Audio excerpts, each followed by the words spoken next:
casing is put in place to ensure maximum system integrity. A perforating device is inserted to create small holes in the casing and the rock. Then, fluids comprised predominantly of water and sand are pumped down into the wellbore, creating tiny hairline fractures. Gas trapped in the shale zone is released within the tiny hairline fractures and safely brought up the wellbore and to the surface. America has vast amounts of natural gas, which can provide a cleaner burning source of energy for more than 100 years. Technology is making it possible to safely and responsibly unlock this energy endowment.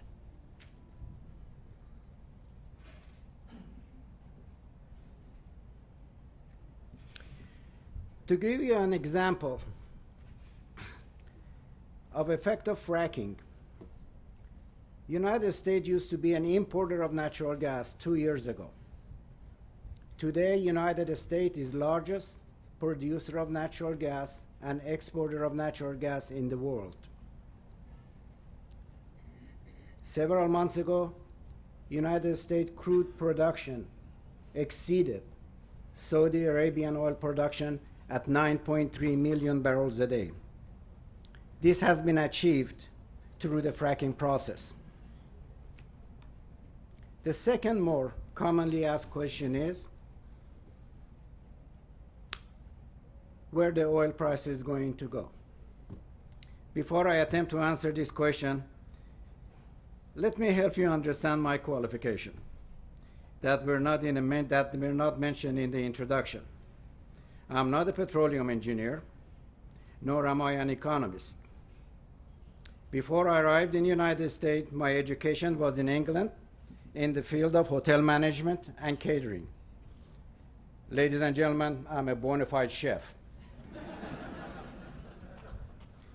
After arriving in the United States in 1968, I enrolled in Bakersfield College and got a job as a janitor in a small oil company called West Coast Oil Company. I hated the title janitor, so I gave myself a title of chief sanitation engineer. It didn't take me long to realize there is more financial gain in cooking oil than it is in cooking steak. With that realization, I started my new career in the oil refining business. What you are about to hear regarding oil prices is simply my opinion based on 40 years of experience in the oil industry, some statistics, and some assumption. The world population is 7 billion people. United States population is 320 million. Approximately 4.5% of world population live in the United States. In 2014, 80 million barrels a day of oil was produced, and United States consumed 22 million barrels of that 80 million barrel. We have 4.5% of world population, and we consume 25% of world energy. China has a population of 1.3 billion, and India has a population of 1.2 billion. If China and India use the same amount of oil per capita as the United States, we are going to need 166 million barrels of oil per day. And that is literally impossible. I know this is a far-fetched assumption, but it took United States 100 years to become industrialized enough to use 22 million barrels a day of oil. It has taken China 1 decade to go from 2 million barrels a day consumption to 12 million barrels a day consumption. With that said, in my opinion, the oil prices will come up to approximately $55 to $65 a barrel by third quarter of 2016, and will remain there for several years.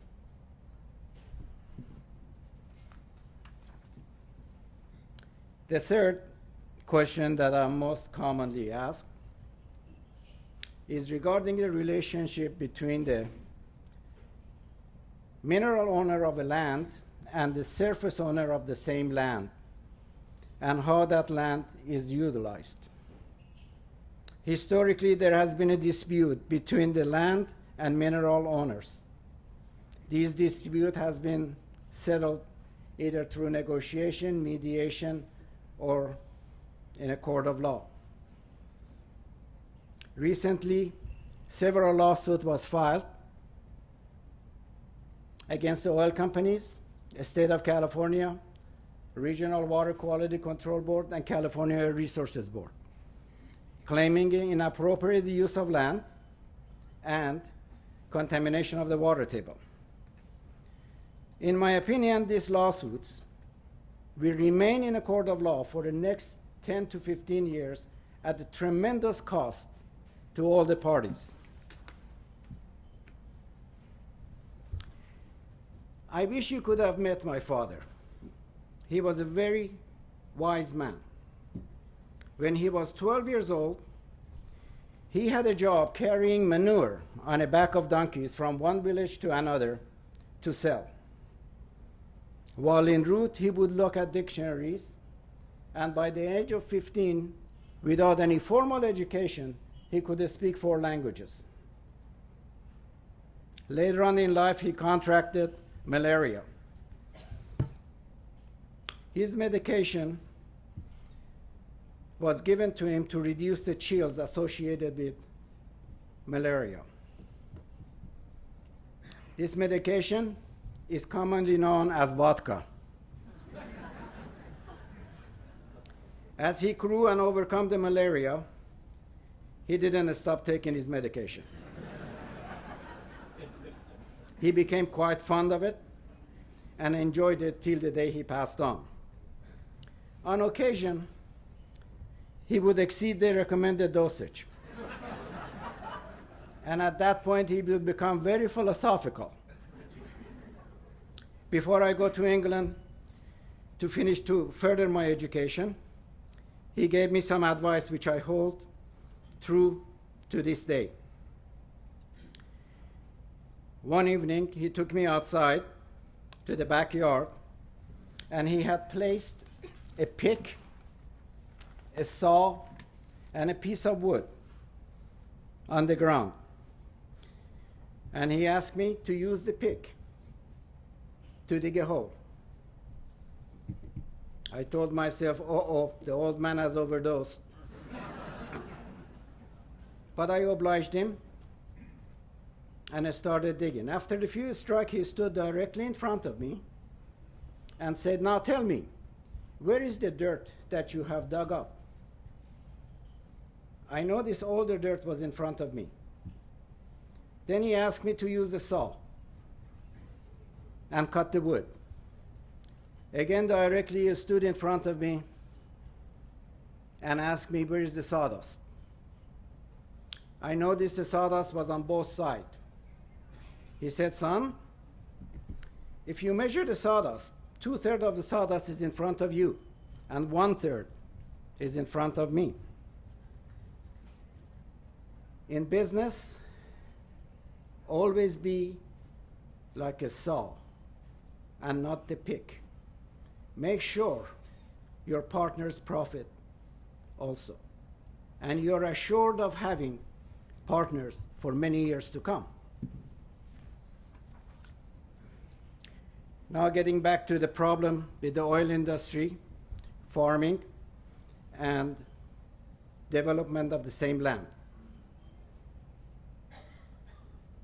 Farmers, oil producers, developers, we have enough problem with the government rules and regulations. We don't need to be at each other's throat. We could negotiate and remedy these problems. Oil companies, for the privilege of drilling on farmers' land, could drill a water well for the farmer. And in return, the farmer could allow the oil companies to drill in a drilling ground or in the most advantageous part of the farm for drilling. Ladies and gentlemen, I drive through Bakersfield and I see in the middle of a shopping center, there is the most unattractive pumping unit going up and down. Oil companies have the financial capability, at least they did before the crude prices, to design a better looking pumping unit which is not an unattractive nuisance. I know that from my personal experience. I'm very fortunate to be in oil production, oil refining, farming, and land development. I have the greatest confidence that we can resolve this. We can resolve this by establishing a committee or a commission consist of farmers, oil producers, developers. We can sit down across the table and resolve our problem rather than going to the court of law and spending millions of dollars.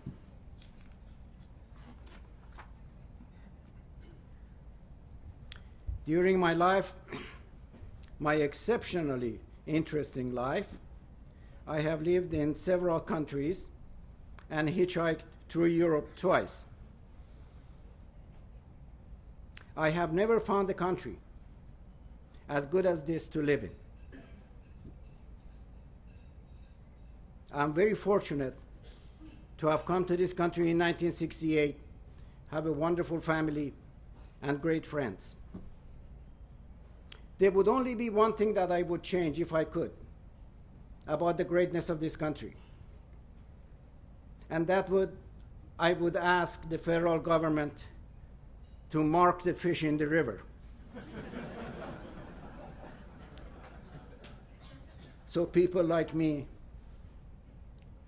would know where to go to fish. Thank you very much.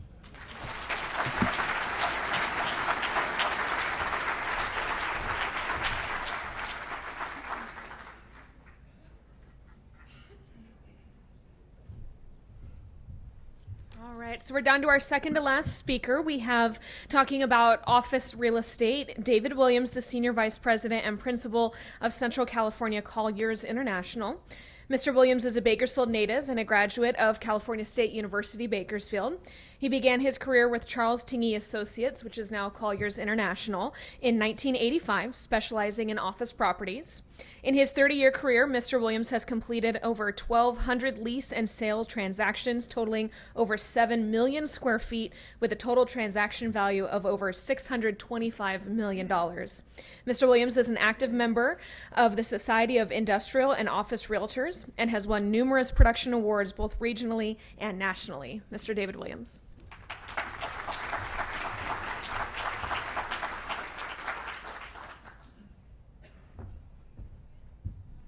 Thank you very much for having me here today. It's my privilege to be here, and especially amongst all of you property manager professionals and many of you that I work with all the time. And you really do help us look good. And I'm speaking for the leasing agents in the room and the sales agents. You really do help us look good with our clients, and we do appreciate it. And if you have any doubt in that, you can just ask Cheryl Miller, because she lets me know on a regular basis just how important that is. So thank you, Cheryl. Getting started with my portion of the program, Office Market. We're getting all these questions about what's the oil impact going to be on the office market, what's the vacancy factor going to do, all the same questions everybody else is getting. And it's not as bad as what I think the perception is. So I'm going to try to walk you through some of that as we go along here. But just to understand the market a little bit, there are 4 primary office markets, submarkets in the Bakersfield area. And those are the Central Business District, the Southwest, University Center, and the Northwest area. The slide there shows that our vacancy is just over 700,000 square feet, which is 7.37%. Now that is going to creep up a little bit with some sublease space that's coming on the market. We'll talk a little bit about that in a minute. But you can see that the majority of the space is in the Central Business District, in the Southwest Business District, which have remained fairly static over the last several years. The growth has been in the University Center submarket around Cal State and along Stockdale and Ming Avenue, and now in the Bolt House developments out further in the Southwest. The bars on this chart shows the inventory, the total inventory in the market in these four submarkets that I'm talking about. And you can see that we've had a slow but steady increase in overall inventory up to, and this goes back to 2006. Going back a little bit further, just to give you an idea, and we stayed under 10% vacant that whole entire time, which is a fairly comfortable level in the office market world, because once you take out the space that is maybe functionally obsolete, the space that's not ready to be delivered, maybe it hasn't been renovated, modernized, that number's a little bit smaller. So the picture is a little bit better even than what the numbers are telling us. And if I went back about 10 years, or actually to about 2000, when we hit the last major snafu in the market with the oil companies, there was a mass exodus of oil companies moving from Bakersfield or consolidating. There were a total of somewhere around 15 to 16 major oil companies in Bakersfield at one point in time, and there were companies called Petro Resources, Gulf Oil, Mobil, Arco. All of these companies had their own local headquarters offices and occupied big chunks of space. Most of those companies have been gobbled up by three major companies that are in our market: California Resources, Chevron, and Era. And so those are the three big players and the three largest occupants of office space in our market. The average net absorption has been at about 180,000 square feet over the last 5 years, about 190,000 square feet for the last 10, so it's been fairly consistent. And there are new projects planned and that will be breaking ground this year. We'll talk about that. So I think that the absorption is going to go down a little bit, but because of some of the sublease space that's coming on the market, but it's not catastrophic by any means. Again, those are the markets we track. I spoke a little bit about that earlier. And just going through each market, the Central Business District, again, it has about 3.3 million square feet. We break it out, Class A and all others. And the Class A vacancy is about 5.5%. Again, it's a comfortable position to be in. Central Business District has not been very dynamic. There's not a lot of growth. It's been tenants moving from one building to another. Some of the all space is space that is not really occupiable or that can be readily made available. So again, it's a comfortable level. There are active deals going on in the Central Business District now. There's proposals out, there's RFPs out, and we expect some leasing to be done in the first half of the year to decrease this vacancy even further. The Northwest area, which is predominantly west of 99 and north of the Kern River, made up mostly of smaller buildings. There's a strong condominium market, an owner-user market there. It's at 7% vacancy right now. There is active construction going on. We'll talk about some of those projects in a minute. And again, as new product comes on, it does and is sold or leased. It creates net absorption in the market, and so that is going on in the Northwest. About 6 years ago, that was 35% vacant and about the same amount of inventory. So, in the Southwest, predominantly along the California Avenue corridor, these are buildings that were built primarily in the 80s, most of them mid to late 80s.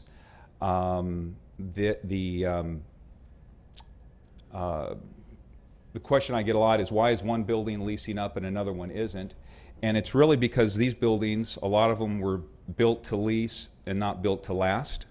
And as time has gone on, there are building systems and upgrades and modernization that building owners need to undertake. And the ones that have spent the money to upgrade their number one, air conditioning, right? To a reliable air conditioning systems, those buildings are doing better than the ones that have just maybe remodeled a lobby or a bathroom. It's a small market. The tenants talk to each other. They know which buildings are delivering good services and which buildings aren't. So it is a big factor along California Avenue with the age of those buildings, that the buildings that do have a large amount of vacancies, those owners are going to have to spend the money to get those buildings on par with the ones that have already modernized. But there are active deals going on. The largest amount of vacancy is that 19% number, which is pretty high. That's predominantly located in 3 buildings. 2 of those 3 buildings I know have active deals going on in the buildings, and will have some net absorption of that 19% over the next few months. So that number is going to get better and not worse. When we get out to the University Center, and that's where the 3 major oil companies are predominantly occupied, the Class A space, just under 2 million square feet, all of it's modern, most of it was built in the last 4 or 5 years. There's a 2% vacancy. That's probably going to double, maybe even triple over the next year. I don't think it's all going to come on at one time, but it's slowly going to come on the market. Some of it has already hit, but there's only Chevron owns all their space in the market, so the thought that they may put up space on the market is slim to none. ERA owns, leases and occupies 1 major building. It'd be very difficult to sublease, and it's my understanding that they do occupy and use the entire building. And California Resources has been going through a consolidation of their operations and repositioning after their spinoff from Oxy. So there is going to be some fallout from California Resources space. Some of it is just now coming on the market as we're talking here. Some of the significant deals and projects that are going on, there's a number of planned developments mostly again in the University Center area. There's a project called Eagle Oaks that's on Stockdale Highway between Allen Road and Jewetta. The Shops at Riverwalk, which is a continuation of Castle and Cook's project. Riverwalk Corporate Center, which is turning into the Cal Resources campus and where their consolidation is heading up. University Office Center, where there's some new office buildings planned. We'll talk about those in a minute. And Seven Oaks Business Park. There's another project, Stockdale Center, which has I think a kind of a mixed-use flair of 3 or 4 office buildings, and I think they have a hotel. Maybe Dwayne's going to talk a little bit about this when he comes up and give us an update on it. But one of the most exciting things that's going on in the market right now is Valley Children's Hospital from Madera just bought 10 acres. They closed escrow in December. Mark Smith represented Valley Children's, and we represented the seller of this property, Amber Investments. Valley Children's is going to build initially 40,000 square feet plus or minus. It's a medical office building campus. It'll be to service and specialize for pediatric patient care. The interesting statistic here is that there's somewhere around 10,000 visits a year from Kern County families to Madera. So this is huge for the community. It will definitely have a spin-off effect. It will create other demand for medical office space, and this is one of the bright spots in the market, is the medical side of things. We're seeing a lot of medical deals going down. They're big deals. It's corporate medicine, all coming from the Affordable Medicine Obamacare Act, and that's going to continue on into the next several years. Just some of the projects that are planned out there. Castle and Cook does have a 40,000 square foot building planned in the shops at Riverwalk next to the Elephant Bar. It is approved, it is permitted, it's ready to build. At the Riverwalk Corporate Center, which is becoming the nucleus of the California Resources Campus, there's 8 buildings in this project. 6 of them are occupied partially or totally by California Resources, and there was one that just completed construction in September of last year, 54,000 square foot building, 100% occupied by California Resources. And there's another building that will be built on the corner, approximately 100,000 square feet. That should begin construction sometime in the next few months. And that'll compete the build out of their campus there at that location. Another planned, ready to go on, this is permitted. This is on the campus at Cal State University Bakersfield. It's Greg Bynum and Associates project. Planned to be 3 buildings, 285,000 square feet.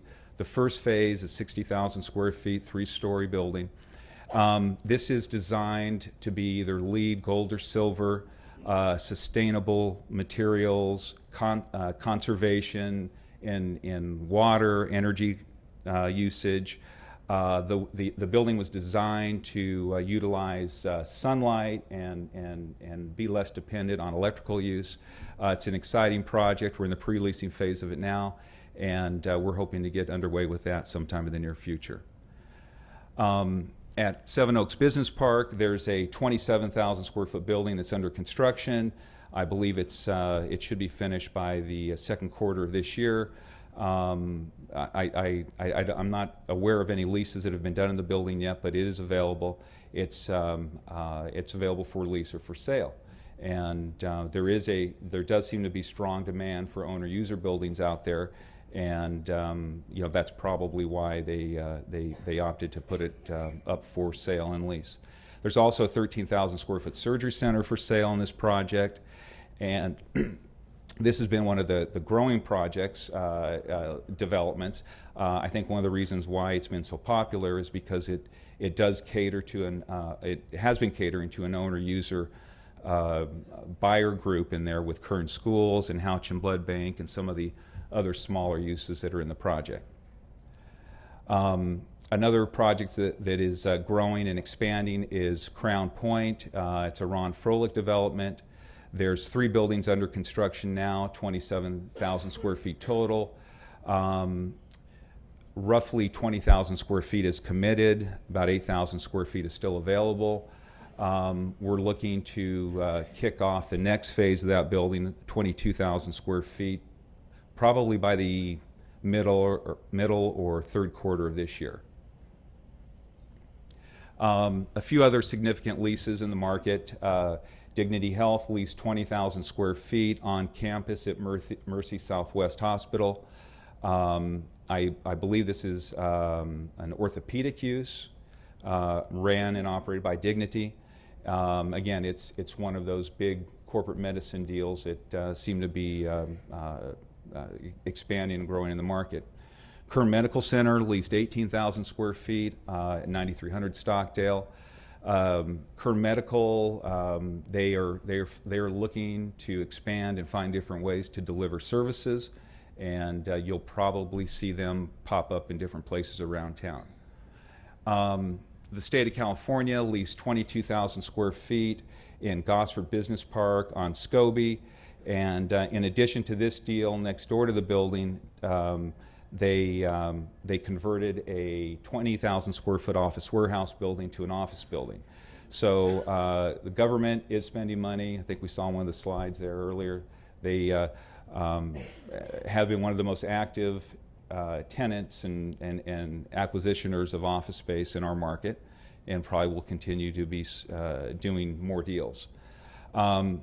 The other new project is Kern Radiology. They built a 65,000 square foot project in the far northeast.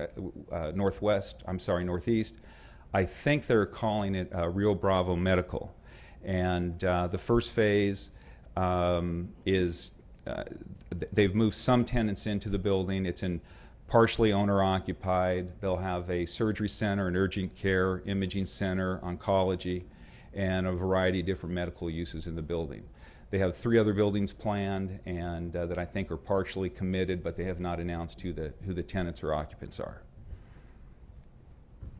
One of the other significant sales in the market is 4200 Truxton Avenue.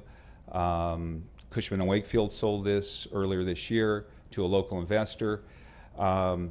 This was there's not a lot of buildings that trade in the market that are leased investment type of buildings. Most of the sales over the last few years have been few and far in between of leased, seasoned investment buildings. But this one is one of the first ones that the cap rate on this sale was at 7.5% plus or minus. And by the way, I think did I get that right? Did I get the brokerage right on that? No, I didn't, Mark, did I? Sorry about that. This was a Newmark deal, Mark Smith, I believe. And but this was a 7.5 cap rate, which is one of the lowest cap rates for a larger office building in our market in years. It was a local investor. So remember, low cap rates are higher values. And what that's telling us is that investors are willing to take a lower rate of return on the investment and pay a higher price. So, and there's been some other sales, smaller sales that have been in that 7.5 cap rate range that's starting to prove this trend. Again, I had mentioned also that the owner-user market is pretty strong. This is 5016 California Avenue. You probably noticed it. They've had scaffolding on the building for quite some time. It was purchased by an owner-user, 32,000 square foot building, and they intend to occupy almost the entire building with their own company. And it's Jeff Thorne and his company, his human resources consulting firm. For 2016, again, new construction will continue at a pace with the CRC building, and also with what will happen with Valley Children's and some of the other projects that we talked about. So I think that number will stay up. The vacancy factor is going to increase slightly, again, because of some of this sublease space that's coming online. Some of it is already in play because there's not a lot of good quality office space available in the market. Our net absorption will probably be static, and our rental rates will probably remain flat, probably for the foreseeable future.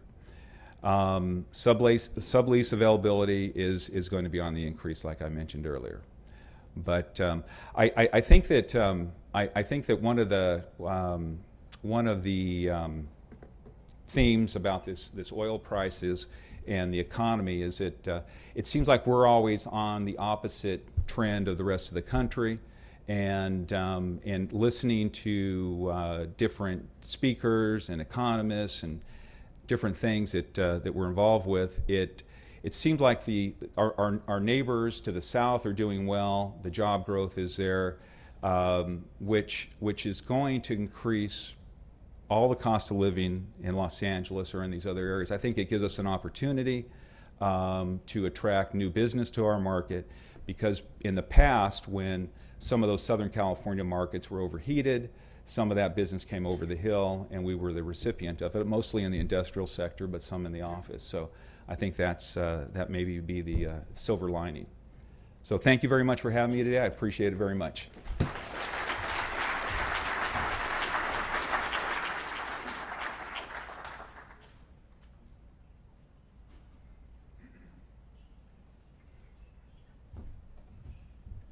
All right, so now it's time for our final presenter.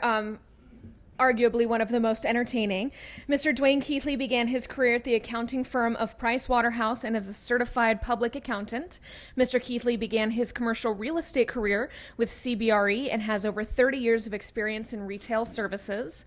Along with his partner Vince, they formed Team SC360 in order to serve their clients' needs. SC360 offers solutions for the full spectrum of the real estate process, from landlord representation, tenant representation, market research, property disposition, a development and marketing strategy, or an investment sale opportunity. Mr. Keithley and SC360 have extensive knowledge of the retail markets throughout Bakersfield, Lancaster, Palmdale, Tulare, Visalia, and the Central Coast. Mr. Keithley is a graduate of Fresno State University. And for those of you who may not know, if you've gotten a friend request from Dwayne in the last couple months, you are likely a target of today's presentation, so to beware. They were telling me about this ahead of time, and so I went on Facebook to try and find some dirty laundry on him, and I can't. The guy's perfect. Rotary Club, sports, beautiful family. So I'll just end with a big welcome for Dwayne Keithley.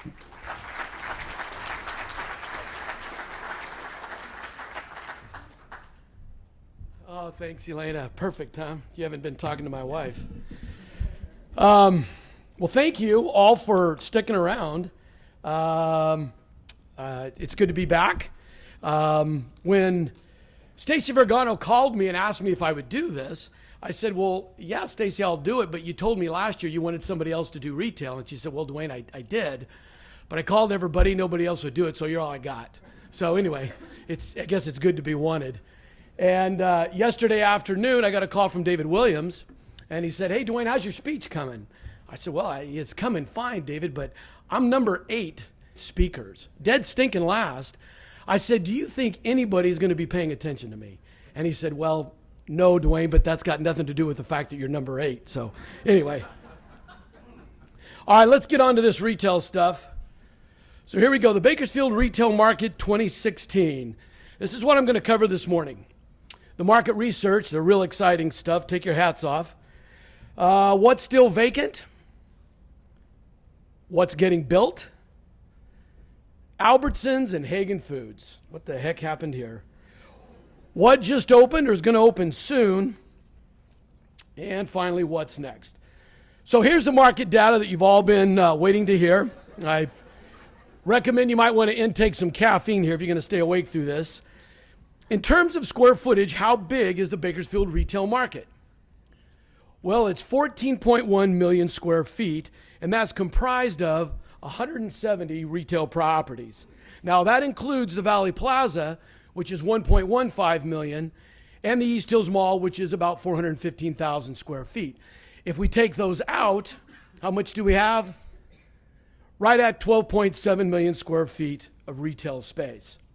Now, our vacancy rate for 2015 is approximately 10.7% overall, which is slightly up from last year. And that equals right at 1.4 million square feet of vacant retail space. Now, as you can see from this slide, we've been trending downward and steadily for a few years, and we've creeped up about another percentage point.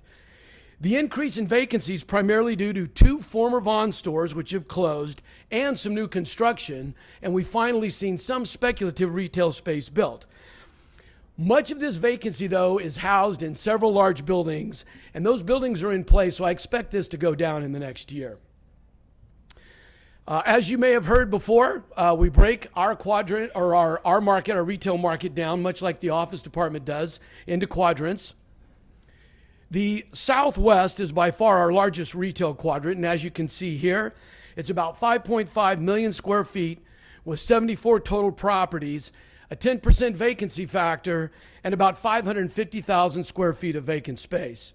And by contrast, the Southeast is the smallest quadrant with only 1.4 million square feet, comprised of 22 properties. Now, this quadrant has remained steady over the last year and has the lowest vacancy rate in the market of 4.3%. Then on to the Northwest. The Northwest is up to 3.8 million square feet of retail space. It has 44 shopping centers, a relatively low vacancy rate of 8.7%, and that leaves 312,000 square feet of vacant space. And finally, the Northeast. This quadrant has 31 total retail properties comprising 2.4 million square feet. It also has the highest vacancy rate of close to 20%. And this comes up to 465,000 square feet of vacant retail space. I'm going to grab some water. Okay, next up. What's still vacant? This is the former Target building located on Weibel Road and Ming Avenue. The building was purchased a couple of years ago by a retail developer for a specific tenant, but unfortunately for him, the tenant never showed, so the building remains unleased.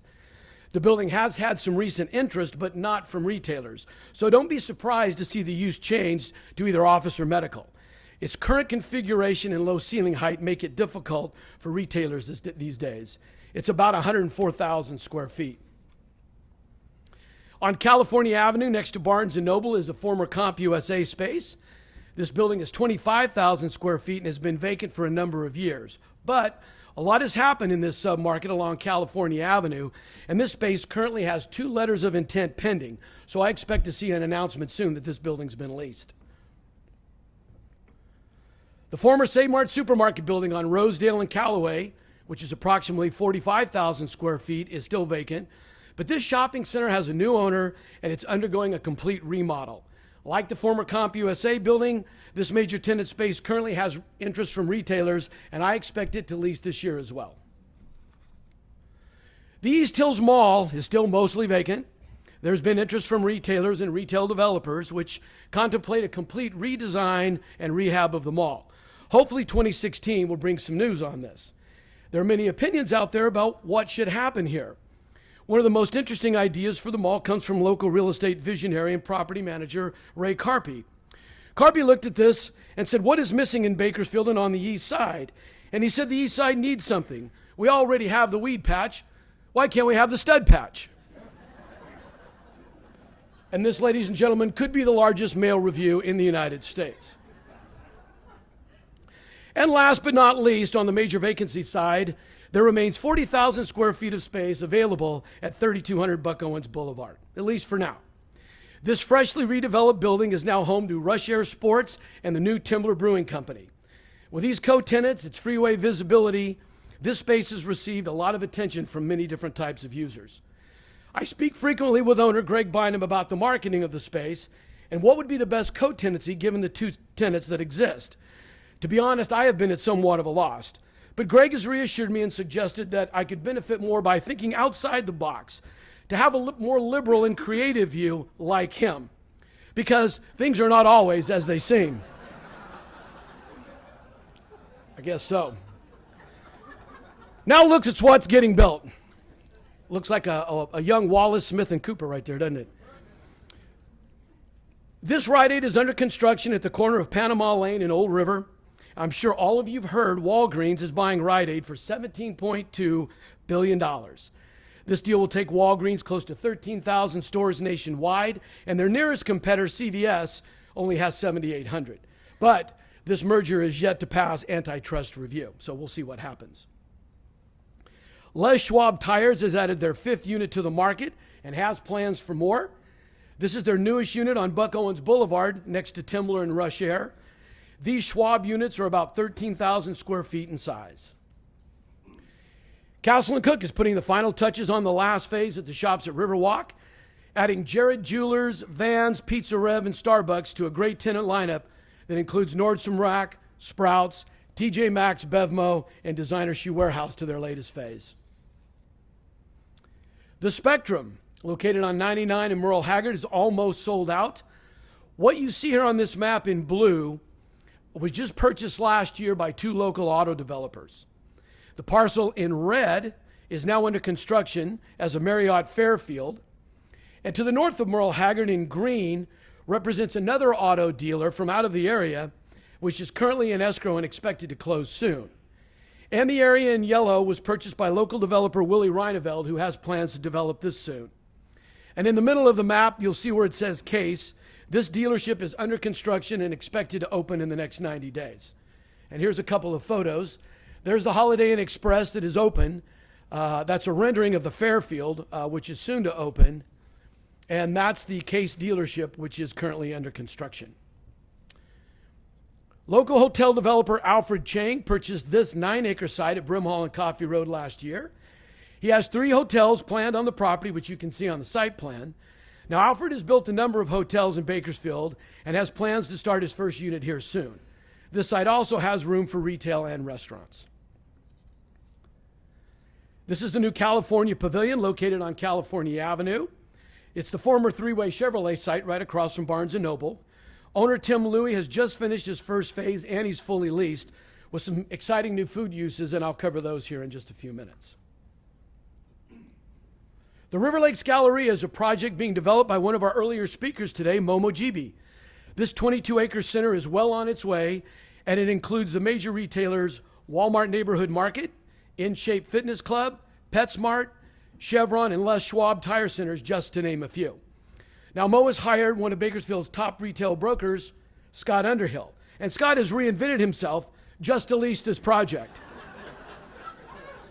Scott is calling this the Dawn Dew, and I expect this to overtake the mullet soon. This is Artisan Square, which is on the corner of Allen Road and Brimhall. Local developer Ron Froelich is building this 15-acre center, which currently includes a national grocery store chain, any guesses, a fitness club, a tire center, and a number of restaurants, fast food, and other retailers. This project has just begun construction, and retailers should be opening in the third quarter of this year. Now, Ron has selected a crackerjack team, not quite as ultra-conservative as Scott, but sporting some more traditional views. At one of Bakersfield's best intersections, Rosedale Highway and Callaway, is the Rosedale Village. This 220,000 square foot community retail center is currently undergoing a major remodel and looks to add a new anchor tenant in the former Save Mart space.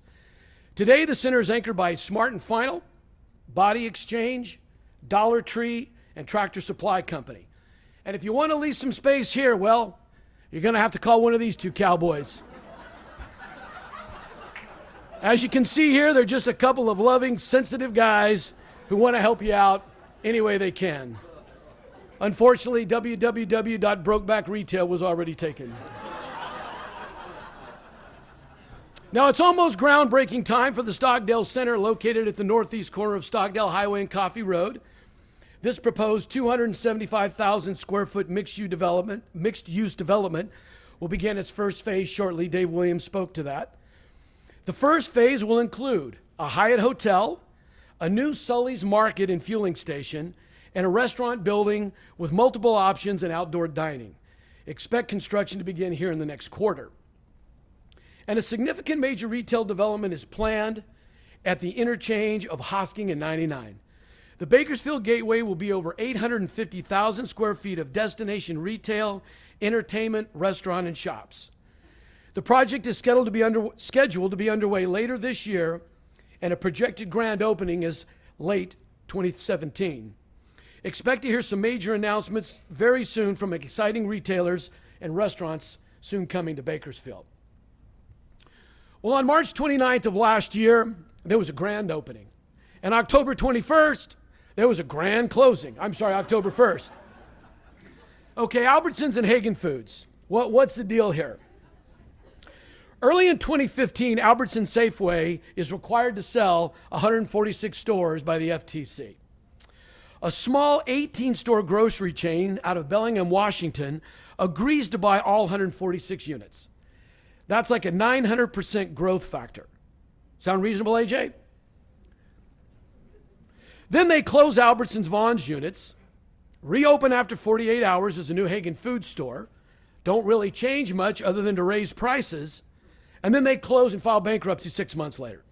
Now Hagen is suing Albertsons Albertsons is buying back 33 of those stores, 2 of which are in Bakersfield, one on Panama and Weibel, and the other at Coffee in Stockdale. And the only other thing I could dig up for y'all on this, a little insider information, was a photo of the Hagen Foods Board of Directors. So, if you got any questions, ask these guys. Okay, onward.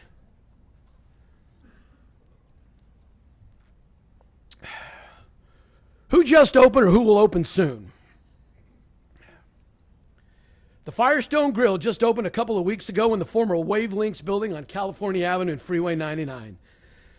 The 7,500 square foot restaurant opened their first unit in San Luis Obispo in 1995, and they're famous for their barbecue tri-tip. In addition to their new store in Bakersfield and the one I just mentioned in San Luis, Firestone has restaurants in Cambria and Fresno. Now listen to this. Their Bulldog Grill in Fresno reportedly serves over 1,300 tri-tip sandwiches every day. So in case you were wondering, there's the beef. This is the new corner bakery at the California Pavilion, right across from the Firestone. The corner bakery originated in downtown Chicago in 1991. Their motto is great food all day long. They specialize in pastries, fresh breads, gourmet sandwiches, and homemade soups. They currently have 192 locations nationwide. And the Habit Burger Grill just opened in the same project. Their first unit opened up in Goleta, California in 1969. The 2 founding brothers actually borrowed the money from their mother to open their first restaurant. Today they have 147 locations. They are famous for their char burger, which is made with all fresh ingredients. And no doubt the all fresh French fries come with that. Staying at the California Plaza, right next to the Habit is Blaze Pizza. Blaze is a 2,500 square foot artisan pizza where you design your own. The pizza is then fast fired in an 800 degree oven. Now, Blaze was opened in 2011 in Pasadena, California, and has original investors such as LeBron James and Maria Shriver. They currently have over 80 locations and have aggressive plans to expand. And surprise, surprise, Starbucks. Starbucks opened a unit at the California Plaza as well. Now, Starbucks currently has 23,000 units worldwide. So I think that probably says all we need to say about Starbucks. And as I touched on earlier, 4 new retailers opened at the Riverwalk last year who were new to our market. Nordstrom Rack, Sprouts, Bevmo, and Designer Shoe Warehouse. And TJ Maxx opened their second store in the market. And now Castle & Cooke is adding another retailer to our market, Jared Jewelers. Jared is a part of the Sterling Jeweler Company, which has over 1,400 stores nationwide. And over at Castle & Cooke's Gosford Village, Ross Dress for Less leased their 4th store in the market. In Shape City opened their 6th unit in Bakersfield with this 25,000 square foot Platinum Health Club at Grand Island Village. And while we're on the subject of health and fitness, Krispy Kreme has finally made it back to Bakersfield. As I'm sure most of you remember, they left the corner of California and Stockdale several years ago. This company does have a rich history and has been around since 1937. They're headquartered in North Carolina, and they have over 1,000 stores nationwide. Walmart added 2 new neighborhood markets to our town just last year. This unit at River Lakes Galleria at Olive and Callaway, and this freestanding unit on the east side of town at Oswell, just off of Highway 58. The Walmart stores are represented locally by broker Bo Lundy. Now, I'm not saying that representation is the reason, but the dapper Bo I used to know has changed. Look at this Shoppers of Walmart shot I found online. This is the new Bo Lundy shopping with his dog Spot. And apparently it looks like Bo has stopped drinking light beer. Timbler Brewing Company is a unique and exciting new concept to our market. This 14,000 square foot uniquely designed facility features a craft brewery, a savory kitchen, and an entertainment venue. This hot new venue is owned by a local group of investors led by Don Bynum and Tom Maxwell. Now, someone out there, please help me out. Who is the real Don Bynum? Is he a certified property manager or is he a beer drinking specialist? Now, I know one thing, if I had my choice, I know which one I would pick. Of course, at my alma mater, North High, we only had one of these 2 choices. Okay, so what's next? Yes, that's a picture of me back in the olden days. Obviously, before color television and prescription testosterone. Cafe Rio is coming to Bakersfield. They have one deal signed and two more in the works. Cafe Rio began in 1997 in St. George, Utah, and was inspired by Rio Grande cuisine, incorporating tastes from northern Mexico, Texas, and New Mexico. These guys currently have 80 stores and they're growing. America runs on Dunkin'. At least that's what the commercial will tell you, but we sure don't here in Bakersfield, not yet anyway. They are coming soon. Today they have one lease ready to sign and several offers out to purchase sites. Dunkin' was founded in 1950 in Canton, Massachusetts, and today they have over 7,000 stores nationwide and 10,000 stores worldwide. Five Guys Burgers and Fries. These guys have been on the list before too. No deals yet to announce, but do expect some too. Five Guys has over 1,500 locations nationwide and was started in Arlington, Virginia as a family business. We have two new theaters who are considering an entree into Bakersfield. Cinemark, who's headquartered in Plano, Texas, they are the third largest theater concept in the United States with almost 500 units. The Cinemark Theater Group is approximately 55,000 square feet in size. The Cinemark Theaters are approximately 55,000 square feet in size, and their theaters range from 14 to 18 screens. They were also the first to bring on extreme digital sound back in 2009. And Harkins Theaters is a privately owned theater chain with over 30 locations in 5 southwestern states. Founded by Dwight Harkin in 1931 in Tempe, Arizona, they were first to offer the IMAX experience in their area. Now they have a theater concept that is actually over 80,000 square feet. The Yard House Restaurant is considering Bakersfield again. This American sports bar and chain specializes in craft beer and an impressive food menu. The restaurant was founded in Long Beach, California, and their units are typically 8 to 10,000 square feet in size. Now, when Yard House comes to a town, they detail each unit with original art and decor that reflects the local community. Next up, the Sportsman Warehouse. They're active and they're negotiating on a site in Bakersfield. They're a 25,000 square foot sports store who prides themselves on being America's premier outfitter. They specialize in apparel, footwear for hunters, campers, and fishermen. They're headquartered in Salt Lake City, and they currently operate 30 stores in 18 states. Hyatt Hotels, a well-known name to all of us, has a site under contract at Stockdale and Coffee at the Stockdale Center. They hope to break ground in the second quarter of this year, and this will be Hyatt's first entree into Bakersfield. The concept they're planning to use here is called the Hyatt Place. This is a 3-story extended stay concept that focuses on the business traveler and on families. It'll be a high-end, fully amenitized 150-unit room hotel.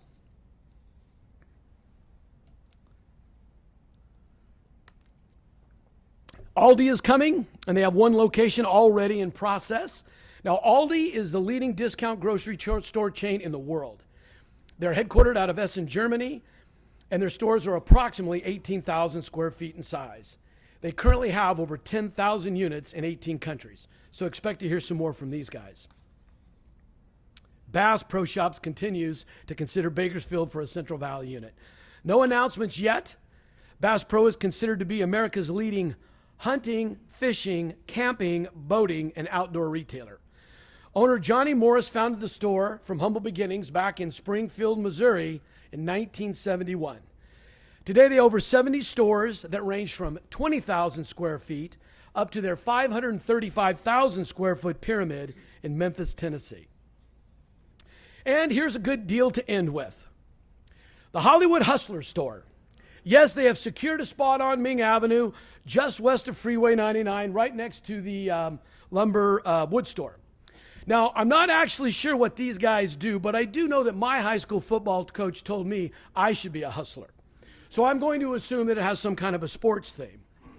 I also don't know much about the deal, but it doesn't take a genius to figure out what broker did it. I mean, there's only one guy in the room that has that kind of panache and rock and roll swag to reach a hot new retailer like this.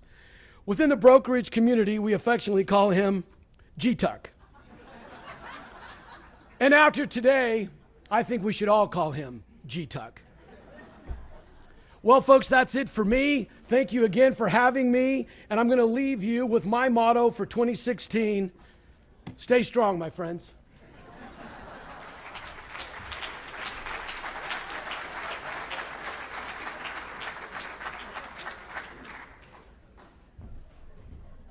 Can't think of a better way to wrap everything up. So as we're ending this morning, I just wanted to give out a couple thank yous to the committee and the board and all of the sponsors who made this morning possible.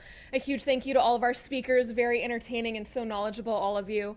A huge thank you for everyone here who gave up half of your workday to come and learn and be with us. And just from me personally, thank you for having me, and I'll see you all tomorrow in your bathrobes.